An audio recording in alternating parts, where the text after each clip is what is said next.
Hi, hello. So I am getting ready to present to you my integration of geography and music lesson plan. Hold on one second so I can get my screen share.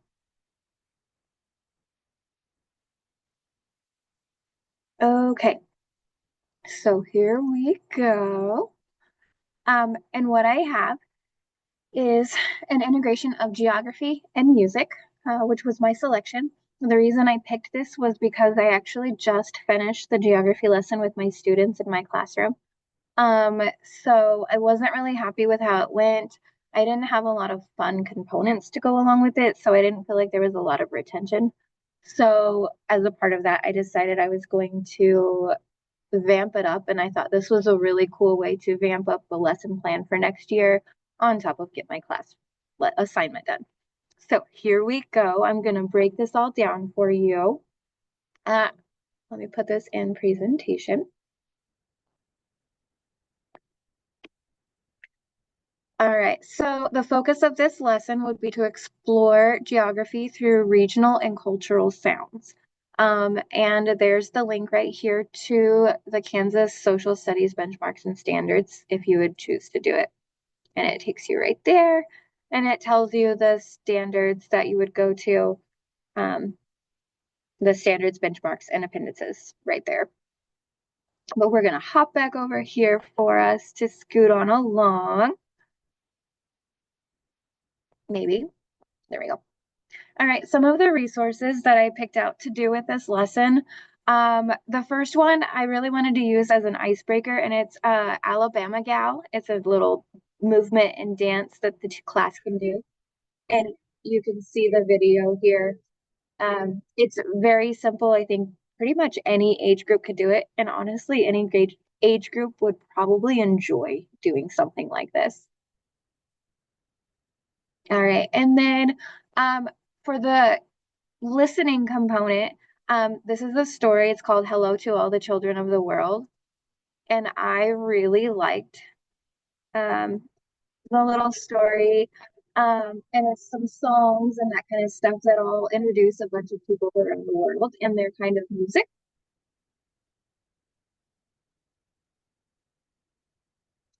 You can see that. Sorry, I'm gonna move this over so okay.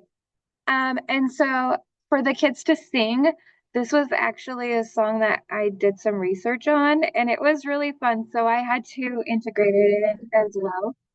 Um, and it actually teaches them how to sing the song. So I really liked it.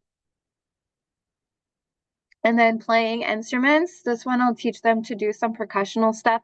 And it actually does not have them playing instruments. It's just making like finger snaps, toe stomping, clapping, and lap tapping. So it's really good because the kids can learn how to do instruments without, or do instrumental sounds without using an instrument. So I liked that.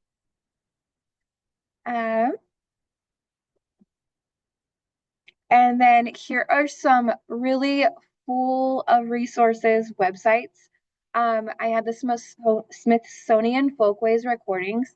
Um, they have all kinds of resources when it comes to different genres, all broken down by actual areas. If it talks about uh, the anthology of different songs or I guess, regions and their kind of music. It's just tons of stuff that you could use as resources for the lesson plan. There's some other teacher resources here. And with that, this one was super cool. I really liked how it talked about the resources to really integrate music and social studies in general, not just geography. But I really liked a lot of the resources that this had listed. Um, had some really cool books that you could look into as well. And there's another link for multicultural songs. PBS Learning Media had a lot of stuff. Another spot that was really amazing was Starbright Books. I really liked some of the options it had for integrating music into more than just social studies platforms, and exposing a lot of multicultural music to your classroom in very creative and resourceful ways that are meaningful and impactful. Then there was also a geography song CD, and I actually listened to a couple of the songs on one of my music subscriptions, and it cracked me up. They're interesting, definitely for younger kids. Definitely, maybe not something I would use for my age group that I work with, but they were interesting, and it did have some really catchy tunes on a couple of them that I ended up having as earwigs the rest of the day. So that was fun. All right. And then books to share along with your lesson to really make an impression on the kiddos. I had Around the World in 80 Musical Instruments. This was a really fun book. And if you click on it, you will see that there's a link to Amazon so you could actually order it. Because part of my lesson is for the students to create music. I put this book in there because it is kind of a user-friendly way for kids to understand the actual elements of making music.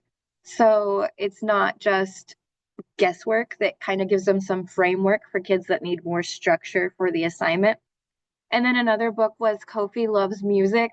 This is definitely a way to introduce different cultural aspects of music all together. It really intertwines everything. Then there was just a website that I found that was awesome, and it's talking about music and instruments. Sorry. And they're really awesome books with lots of ads on the site. Sorry.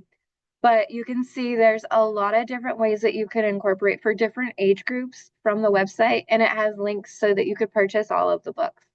How to Be a Rock Star is actually one that I purchased just because I thought that would be awesome for some of my kids. All right. Then articles related to the study of geography and its link to music.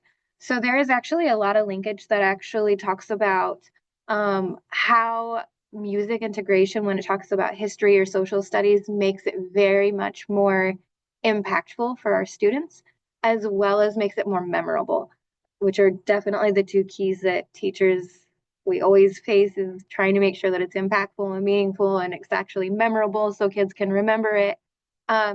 So these were some sites that were talking about different study. This one is talking about music instruments, and it was an article written talking about how different instruments and the exploring of learning to use different instruments was completely based off of their geography, which I thought was pretty interesting. It was a little bit off of topic of what I was trying to teach, but it was very interesting to have as a component as a teacher. I wouldn't share that information necessarily with my students, but I definitely thought it was good for me to know. Um, and then another part that a teacher would want to use is the what does geography have to do with song preference? Using this information, you can actually explain it a little bit better for your students. I don't think that the material is quite kid friendly for my age group, but older students might be able to use something like this. But it talks about what the characteristics associated with different kinds of music are and why certain cultures are predominant with certain emotions of their songs that they produce. It was pretty interesting read. Like I said, it's not something you'd share necessarily with your students, but having that information, background information, is really important. I kind of liked that. All right. So a couple of additional activities that I did consider when I was making the plan was a virtual field trip aspect. However, it may be something that I would do during my actual lesson plan, teaching about these different regions, not necessarily when I'm integrating the music. Another option could be to interview a local musician. I don't know any, so I didn't put that in mine. Creating instruments was something I would love to do. The students that I have this year are not capable of that, so that's why we didn't do it.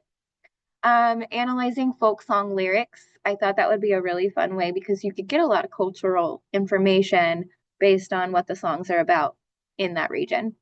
And then I also thought about making the kids create a poster board that would analyze specific elements of music for each region. And I just didn't have enough time to implement something like that. So we did not do that either. The standards and benchmarks that this affiliates with are for Kansas Social Studies, it's the Standard 3 with benchmark 3.3, and also Standard 4, benchmark 4.3. And then also the Kansas Music Standards, creating Standard 1, performing Standard 4, and responding Standard 7. All right, so the student focus, what they would be focusing on while they're doing this entire lesson would be to explore the different prominent sounds of each region that we study, analyze traditional songs from different locations to understand aspects of their culture, and then actively participate in lessons through music and movement. And then, lastly, the piece de resistance is create their own simple song to represent an assignment or an assigned geographical location. So each group would have their own region that they would be replicating a song for. So that way it actually represents that specific area. So the students' results would be to work in groups to compose a short song inspired by their assigned location. And then they were also going to perform the song to the class. So it's twofold. First, they have to compose, then they have to perform. Now, the objectives of this lesson would be for them to be able to identify how geography influences the music culture. Obviously, what elements you have available to create instruments, especially in earlier years, would dictate what instruments you were able to have. Students will also be able to describe characteristics of regional music styles, and they will be able to create their own musical representations of that specific region. So they're not only going to be able to identify, but also reproduce. Now, the summative assessment would be students will perform a folk song inspired by their assigned region, and the formative assessment would be group discussions with measured responses to the listening activities by doing the hands-on activities and the videos that were showed earlier in the presentation. All right, I hope you enjoyed this lesson idea. Maybe it gave you some resources and some ideas that you could use in your classroom. And that's all I got for you. Thank you very much. Bye-bye.